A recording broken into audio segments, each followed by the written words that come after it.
Hola hermanos, bienvenidos a Kadosh. El día de hoy estaremos hablando del Viernes Santo.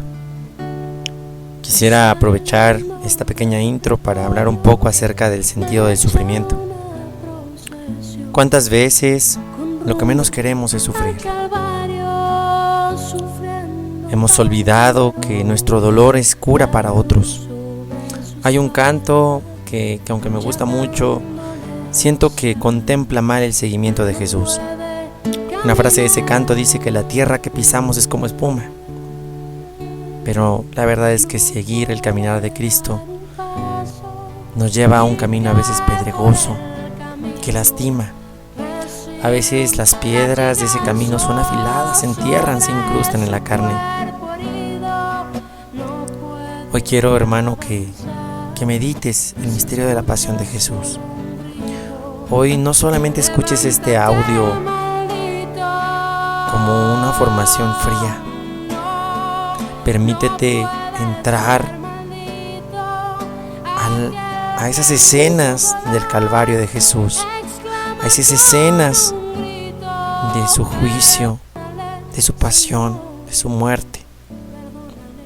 Muchas veces en esta época en la que estamos viviendo, lo que menos queremos es sufrir. Estamos acostumbrados a estar siempre alegres, queremos el cuento de hadas, pero no queremos el sufrimiento. Hoy el Señor me permitió experimentar dolor. Me permitió experimentar un poco y me hace pensar por qué yo quiero vivir sin sufrir. Si mi dolor puede ser cura para otros. Hay que tomar esto muy en cuenta, hermanos. El dolor que yo experimento me une al crucificado.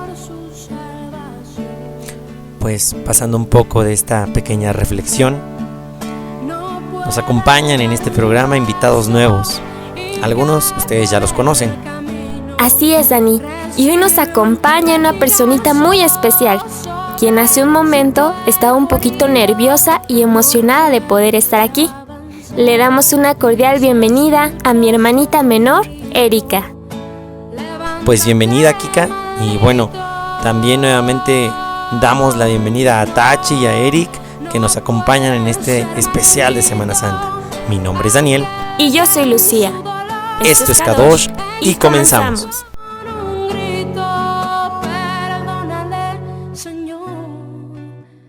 Iniciamos este programa con la música de Gilberto Villalobos, compositor del tema Saliendo del Pretorio.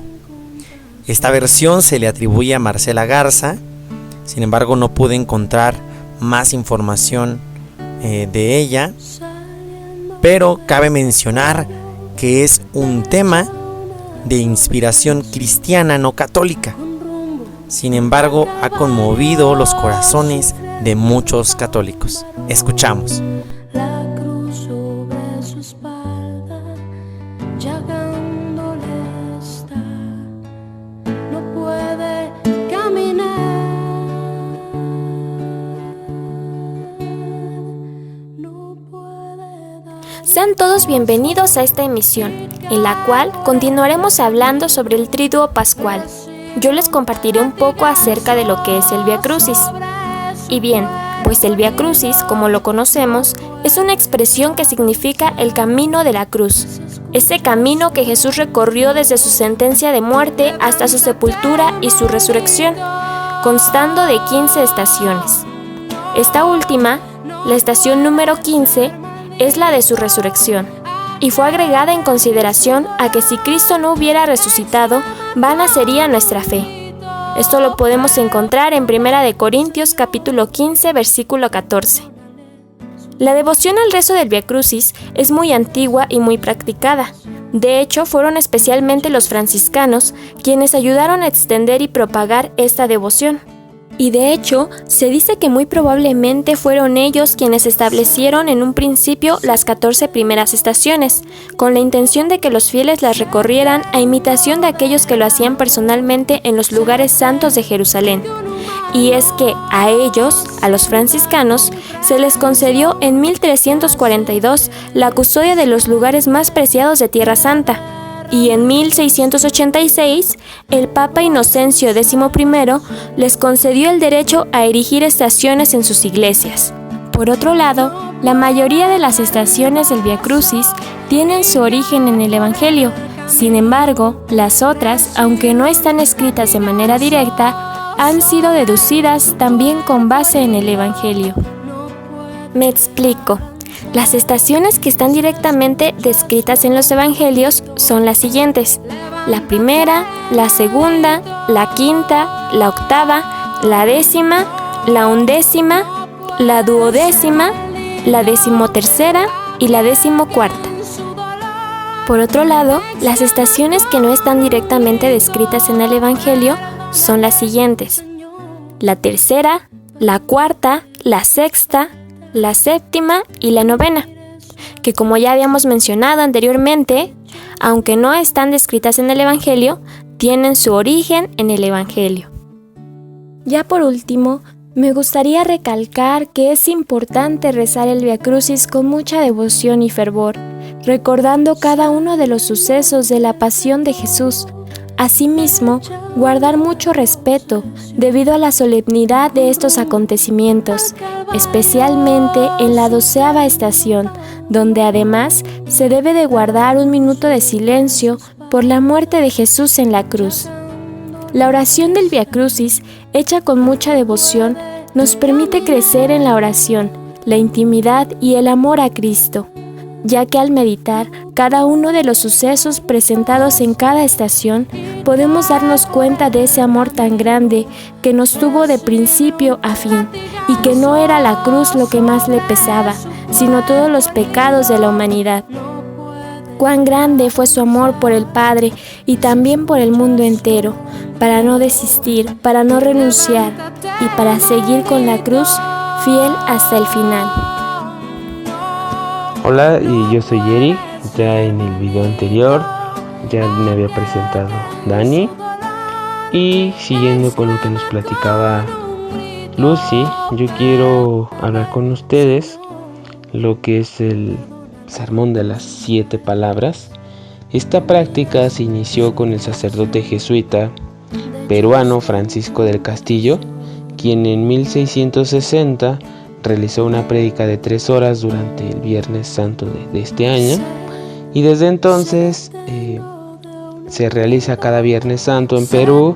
Luego esta práctica se fue extendiendo al resto de América y de Europa. Otra cosa que podemos notar es ¿por qué el número 7? Bueno, el número 7 en la Biblia representa la perfección. Por eso Jesús dice a Pedro que debe perdonar hasta 70 veces 7, por ejemplo. También la tradición cristiana continuó este simbolismo del 7, y por eso fijó en 7 los sacramentos, los 7 dones del Espíritu Santo, etc. Ok, entonces estas 7 palabras las podemos encontrar 3 en el libro de Lucas, 3 en el libro de Juan y una que comparte el Evangelio de Marcos y Mateo. ¿Y por qué es importante meditarlas? Bueno, porque por ejemplo en la primera nos dice: Padre, perdónalos porque no saben lo que hacen. En esta primera palabra Jesús no sabe venganza. Jesús no siente que ha perdido su dignidad filial. No pide al Padre castigos, ni tampoco promete maldiciones. No hace falta. La justicia que no es de este mundo, se encarga de poner todas las cosas en su lugar. Y en realidad esta es la promesa del amor que hizo Jesús en la cruz para nosotros: perdonarnos a todos. Perdonar a los ladrones, a las autoridades judías, perdonar al gentío que en ese momento gritaba que lo crucificaran, a los soldados, pero no solo a ellos, sino que esta palabra la podemos llevar a nuestros tiempos: perdonar a la humanidad, a los corruptos, a las prostitutas, a los hipócritas, a los abortistas, perdonar a los santeros, a los narcotraficantes, a todos los que hacemos el mal sin importar el sufrimiento ajeno. También podemos ver que en la segunda palabra nos dice: te aseguro que hoy estarás conmigo en el paraíso. En el Torá, que es el Pentateuco, que podemos encontrar en el Antiguo Testamento, se dice que es maldito aquel que cuelga de la cruz.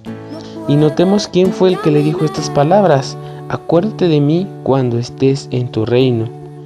fue precisamente un criminal, alguien que no había cumplido la ley de Dios. Y Jesús sabía esto, Jesús lo acepta, pues Él ha venido a salvar justamente a ellos, justamente a nosotros, a los pecadores. ¿Y por qué lo hizo? Bueno, en verdad este ladrón no solo acepta su pecado, sino que el corazón de este hombre, el corazón de este ladrón, se ha convertido en el corazón de un niño. Y es lo que Jesús quiere, que tu corazón, por obra del Espíritu, vuelva a nacer, es decir, que se haga como el de un niño. Y esta es la invitación a ser como niños para poder ser partícipes del reino. La tercera palabra también es importante meditarla porque es donde aparece una de las mujeres más importantes del Nuevo Testamento, María, que le dice: Jesús, mujer, ahí tienes a tu hijo. Después dijo al discípulo: ahí tienes a tu madre. Aquí podemos ver la participación muy importante de María, que es la mujer nueva de la historia, es decir, es la mujer que hasta ahora ha marcado una pauta muy importante para nosotros, la madre de Jesús, que en ese momento simboliza la iglesia, que nos engendra la fe y el amor de Dios, y a su vez el discípulo amado, que representa a la iglesia, nos representa a nosotros que somos la iglesia. La cuarta palabra, Dios mío, ¿por qué me has abandonado?, nos habla de que Cristo en los días de su vida, como verdadero hombre, hizo oraciones y súplicas al Padre, al único que podía salvarlo de la muerte. Pero también se hace ver como el Hijo obediente que ofreció su vida para nuestra salvación, podemos notarlo. Entonces Jesús no grita a su Padre que lo libre de la muerte, como el justo perseguido o aprovechándose de que es el Hijo de Dios. Tampoco lo hace lamentándose en el estado en el que está, así como Job. Más bien grita el abandono que en ese momento siente su alma y que nosotros en algún momento también de nuestra vida cristiana, de nuestro caminar, en nuestra misión que tenemos, también hemos sentido esa soledad del alma y que poco a poco vamos experimentando. La quinta palabra, tengo sed. La sed que sentía Jesús en ese momento no es sed del Dios vivo, es una sed real, pero no solo una sed física, sino que es una sed de justicia, una sed de redención, una sed que no le pertenece, que no es suya, sino que es la sed de nosotros los hombres. La sexta palabra nos dice: todo está cumplido. ¿Qué quiere decir con esta palabra? Bueno, Jesús precisamente le dice al Padre que ha ido a donde Él quería, ha predicado cuánto y dónde y por el tiempo que Dios quiso, que Dios Padre quiso, ha vivido conforme a lo que predicaba. Y en esta sexta palabra yo te hago una pregunta a ti que nos estás escuchando. Si en estos momentos tú fueras llamado a la presencia de Dios, todo lo que Él ha querido que hicieras, o sea, tu misión como hijo de Dios, ¿estaría cumplida? Te dejo que lo pienses un momento. Y bueno, muy bien, y la séptima palabra, entonces: Padre, en tus manos confío mi espíritu. Con esta última palabra, Jesús llamó al Padre, a su roca, a que es su fortaleza, y se escucha una relación muy importante, una relación que Jesús quiere enseñarnos, una relación entre el Hijo y el Padre, muy personal, muy profunda. Y es precisamente lo importante que es meditar estas 7 palabras, porque es donde Jesús nos invita a confiar en el Padre, así como Él confió toda su vida hasta el último momento, hasta el último suspiro. Así Jesús nos invita a que nosotros confiemos en el Padre como Él lo hizo. Hola, mi nombre es Erika y yo les hablaré acerca de la adoración a la Santísima Cruz de Jesús, el cual es como un ritual que se lleva a cabo en las iglesias católicas, el día Viernes Santo. En este hablaremos cosas como las oraciones por la Iglesia Universal, lo que se pide por el pueblo judío, por qué el altar se encuentra al desnudo o por qué el sacerdote se postra al iniciar la celebración. En las oraciones por la Iglesia Universal debemos tomar en cuenta que el sacerdote, cuando está celebrando misa, tiene un misal como base para celebrarla. en este le guía en las peticiones que puede decir.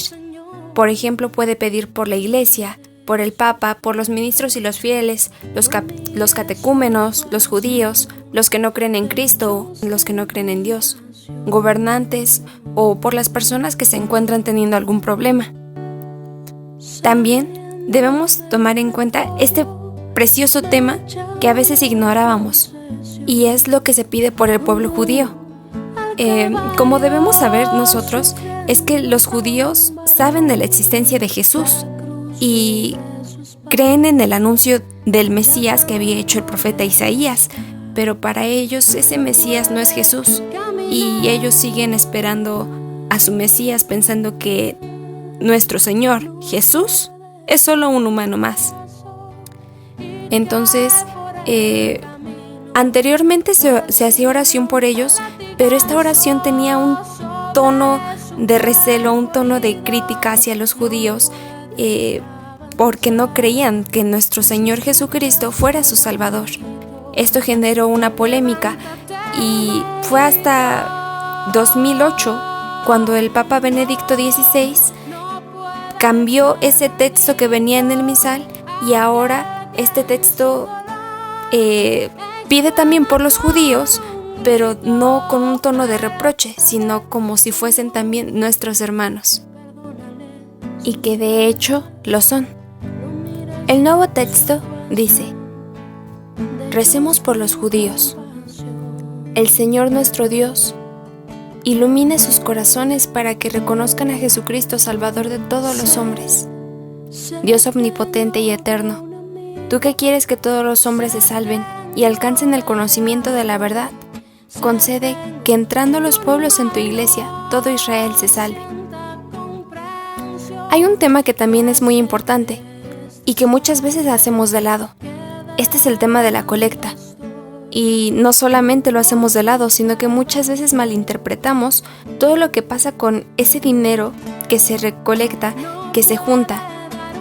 Y justamente es el Viernes Santo, cuando todas las iglesias y templos católicos de todo el mundo, el dinero que recaudan lo envían a Tierra Santa para la conservación de todos los templos y de cada lugar que sea importante para la Iglesia Católica.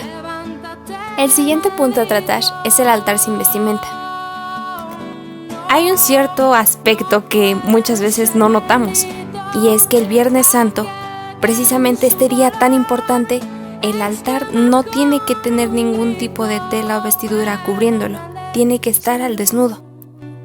Esto no es lo único que debemos notar y que resalta a la vista, sino que también no hay flores, el sacerdote viste de rojo y en algunas capillas ni siquiera ponen velas. Todo esto porque guardamos con respeto un luto en recuerdo al Señor, a nuestro Señor Jesucristo, que en ese momento, el día viernes, está sufriendo y entregándose por nosotros. De esta forma conmemoramos su muerte martirial. Durante la tarde del Viernes Santo se realiza una conmemoración. No hay misa, puesto que toda la Iglesia Católica se encuentra de luto debido a la pasión y muerte de nuestro Señor. Sin embargo, tiene muchas similitudes con una misa normal. Esta conmemoración se inicia sin un canto de entrada. El sacerdote entra junto con toda su compañía, se postra o se arrodilla, pero lo mejor es postrarse, puesto que significa la humillación de los hombres mundanos, tristeza y dolor de toda la iglesia. Pero no es una humillación mala, sino más bien una donde nos reconocemos como simples hombres y a Él como nuestro omnipotente Dios. Mientras el sacerdote se postra, toda la comunidad se arrodilla brevemente, orando en silencio. Y para terminar, el Jueves Santo, después de la misa de Última Cena, se trasladan las hostias consagradas al lugar preparado por los fieles, conocido como monumento. Después, el Viernes Santo, se resguarda la Eucaristía en un lugar idóneo, pero no en el sagrario, y se consume el resto de las hostias consagradas durante la celebración de la adoración a la cruz, ya que no hay misa y tampoco consagración. Así las personas consumen la reserva apartando algunas hostias consagradas para los enfermos, a quienes los ministros les llevan la comunión el día sábado. Por tanto, solo se vuelve a consagrar hasta la misa de gloria. Y bien, continuamos con Vía Matriz. Y bien, ahora toca hablar del dolor de la madre. Es por eso que hablaremos de sus 7 dolores, no solamente de la crucifixión, sino en toda su vida. Esto se le conoce como el Vía Matriz. Y bien, empecemos diciendo lo que dice el libro de Isaías, en su capítulo 53, versículo 3, diciendo: Cristo es varón de dolores. ¿Qué quiere decir esto? Que María, siendo la mujer que Dios ha querido asociar a su Hijo como madre y partícipe de su pasión, María en esa esclavitud, en ese sí, también se asemeja y siente ese dolor de su Hijo. Por eso María también es conocida como Madre de Dolor, porque está consigo no solamente en los milagros, no solamente en esta resurrección, sino también en el dolor. Es una gran enseñanza que nos da María.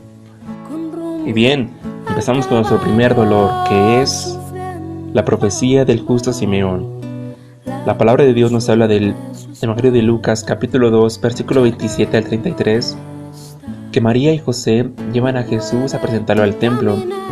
Inmediatamente cuando lo ve el justo Simeón al niño, dice estas palabras: Ahora, Señor, puedes, según tu palabra, dejar que tu siervo se vaya en paz, porque mis ojos han visto tu salvación, lo que has preparado a la vista de todos los pueblos, luz para iluminar a los gentiles y gloria de tu pueblo Israel.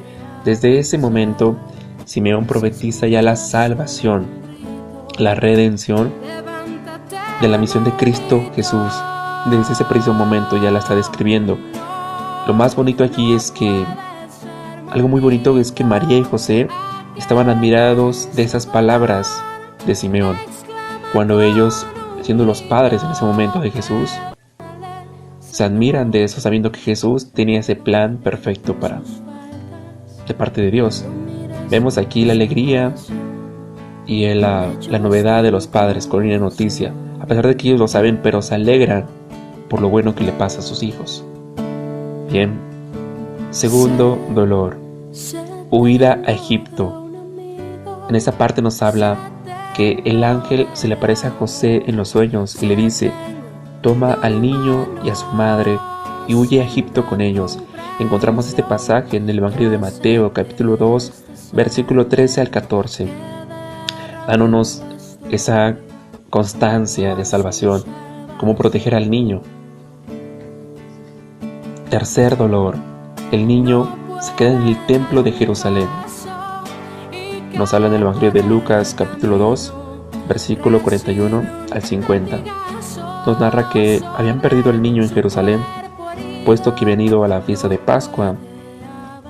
Después, percatándose de su padre y su madre, regresan al pueblo a buscarlo. Como un dato curioso, aquí es la última parte de la Biblia donde se menciona a José. Y dice la palabra de Dios que lo encuentran en el templo, sentado en medio de los maestros, escuchándoles y preguntándoles. Y todos por eso estaban admirados por su elocuencia, por su sabiduría. Y vemos aquí un dolor más de la madre, que siente esa pérdida de su hijo. Cuarto dolor, María encuentra a Jesús camino al Calvario. Este pasaje está en el capítulo 2 de Lucas, del 34 al 35, donde nos narra que María iba a sentir un dolor muy fuerte. De hecho, son palabras proféticas, porque es el mismo pasaje cuando María y José llevan a presentar al niño al templo, y desde ese momento Simeón le dijo esas palabras a María, que iban a descifrar el momento cuando María se viera a su hijo camino al Calvario con esa cruz. El mismo instrumento donde iba a ser crucificado a la muerte, iba a estar cargándolo Jesús. Y Simeón predicó estas palabras a María: este está puesto para caída y elevación de muchos en Israel, y para ser señal de contradicción, y a ti misma una espada te atravesará el alma, a fin de que queden al descubierto las intenciones de muchos corazones. Vemos que aquí ya había una profecía de lo que iba a sentir María cuando viera a Jesús camino al Calvario. Acompañemos a María en ese pésame, en ese peso tan fuerte de ver a su Hijo camino a la cruz. Quinto dolor. María es testigo de la crucifixión y muerte de Jesús. Nos dice la palabra de Dios que Jesús resalta 2 veces que estaba su madre. Una es cuando el evangelista Juan dice: junto a la cruz de Jesús estaban su madre y la hermana de su madre, María, mujer de Clopas, y María Magdalena. Jesús, viendo a su madre y junto a ella al discípulo a quien amaba, dice a su madre: mujer, ahí tienes a tu hijo. Luego dice al discípulo: ahí tienes a tu madre. Y desde aquella hora el discípulo la acogió en su casa. Palabra de Dios. Esto lo encontramos en el Evangelio de Juan, capítulo 19, versículo 25 al 27. Vemos cómo Jesús la recalca 2 veces, una tercera el evangelista, pero Jesús lo hace 2 veces, haciéndola partícipe de esa pasión. Vivamos y contemplemos con María este 6º y 7º dolor. Acompañemos y sintamos junto con ella esa daga atravesada en su corazón. 6º dolor. María recibe el cuerpo de Jesús bajado de la cruz. Al atardecer llegó un hombre rico de Arimatea llamado José, que también se había hecho discípulo de Jesús, y fue a ver a Pilato para pedirle el cuerpo de Jesús. Pilato ordenó que se lo entregaran. Entonces José tomó el cuerpo, lo envolvió en una sábana limpia y lo depositó en un sepulcro nuevo que se había hecho cavar en la roca. Después hizo rodar una gran piedra a la entrada del sepulcro y se fue. María Magdalena y la otra María estaban sentadas frente al sepulcro. Palabra de Dios. Este pasaje lo encontramos en Mateo capítulo 27, versículos 57 al 61. 7º dolor. La sepultura de Jesús y la soledad de María. Después de esto, José de Arimatea, que era discípulo de Jesús, aunque en secreto, por miedo a los judíos, pidió a Pilato autorización para retirar el cuerpo de Jesús. Pilato lo concedió. Fueron pues y retiraron su cuerpo. En el lugar donde había sido crucificado había un huerto, y en el huerto un sepulcro nuevo, en el que nadie todavía había sido depositado. Allí pues, porque era el día de la preparación de los judíos y el sepulcro estaba cerca, y ahí pusieron a Jesús. Palabra de Dios. Este pasaje está en Juan, capítulo 19, versículo 38, 41 y 42. Digámosle a María: María, déjame llorar contigo, condolerme por tu Hijo mientras yo esté vivo. Junto a la cruz, contigo quiero estar y contigo asociarme en el llanto, es mi deseo. Para terminar, como católicos tenemos la fortuna de celebrar el pésame de la Virgen María. En nuestra iglesia se acostumbra a hacer esto delante de la imagen de María, para acompañarla, para llorar con ella, porque es partícipe de este milagro, de la historia. Acompañemos a María en ese dolor, en esa daga que está atravesada en su corazón. Sintamos esa gracia y sintámonos enriquecidos, porque en nuestra iglesia podemos celebrar este acto, acompañar a nuestra Madre, acompañarla en su dolor. Madre, queremos abrazar ese dolor, queremos abrazar esa obediencia, esa esperanza que tienes ante Dios para soportar todo esto. Danos la dicha de compartir esa realidad, de vivir esta realidad con la que estamos pasando y saber que hay esperanza en tu Hijo Jesús. Tú la sentías, pero tu dolor de madre era tan grande que soportabas un peso inmenso en esos momentos. Quiero llorar contigo, quiero orar contigo, mamita María. Y bien, sintamos también esa impotencia de María, el no poder llevarse a casa al hijo de sus entrañas, al tener que dejarlo enterrado en el sepulcro. Y quiero terminar con un testimonio bellísimo que pasó en mi familia hace tiempo. A la edad de 19 años, un primo falleció a causa de la violencia, lo mataron. Su mamá nos cuenta que en la mañana ese primo le dio un beso y le pidió la bendición, diciéndole: mamá, dame la bendición por si ya nunca regreso, por si ya nunca te vuelvo a ver. Su madre lo contaba con mucho dolor, con mucha impotencia. Y así fue. Ese día en la noche lo mataron.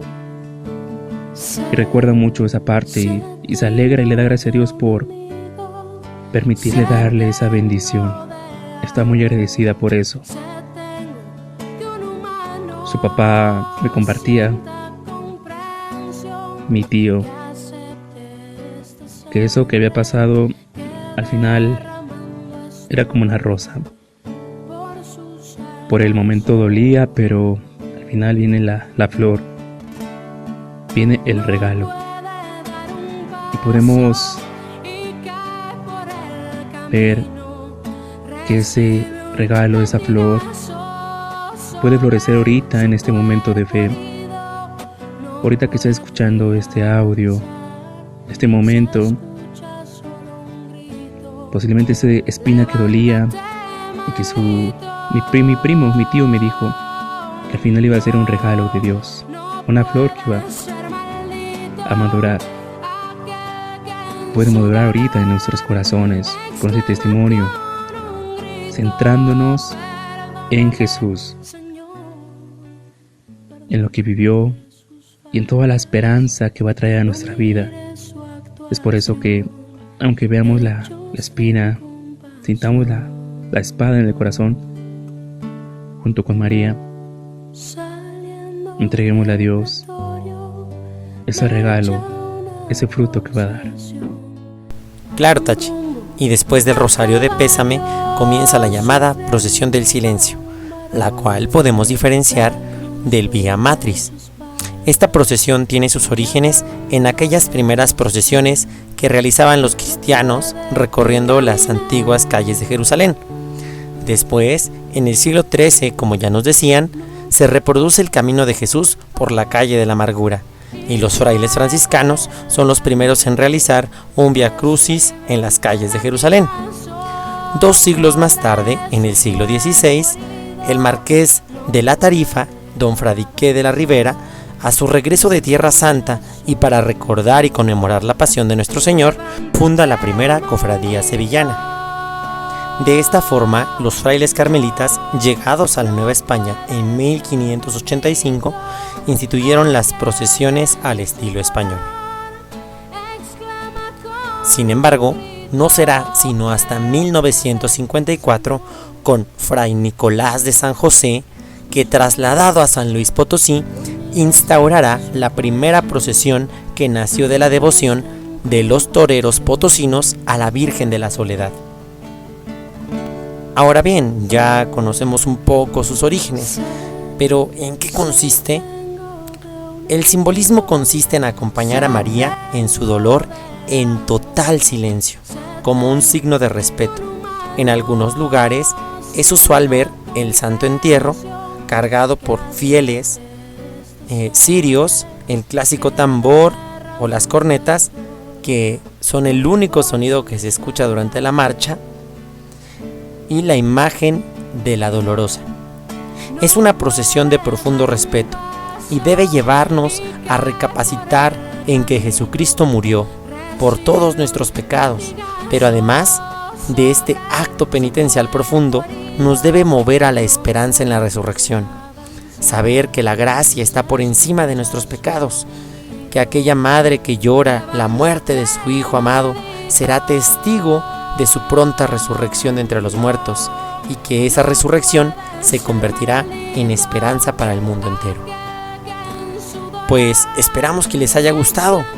Queremos despedirnos de ustedes, no sin antes recordarles que este Viernes Santo podamos meditar en el misterio de la pasión de nuestro Señor Jesús.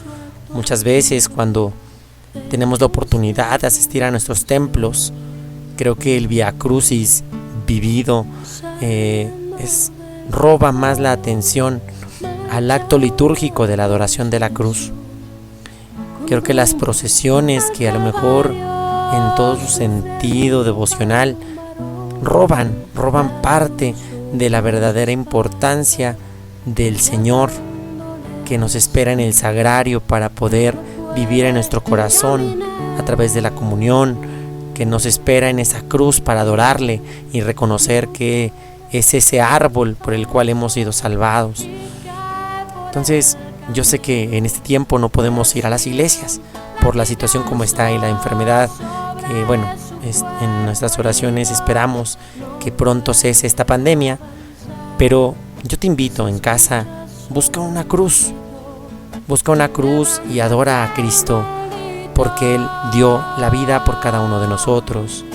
Invita a tu familia a recordar los misterios de la pasión de Jesús, a acompañar a María en su dolor, a acompañar a los apóstoles en la angustia y el miedo que tienen a los judíos. Pero también dales esperanza, dales a comprender que Cristo es la esperanza de la resurrección y que la gracia siempre va a superar al pecado. Pues con esto concluimos.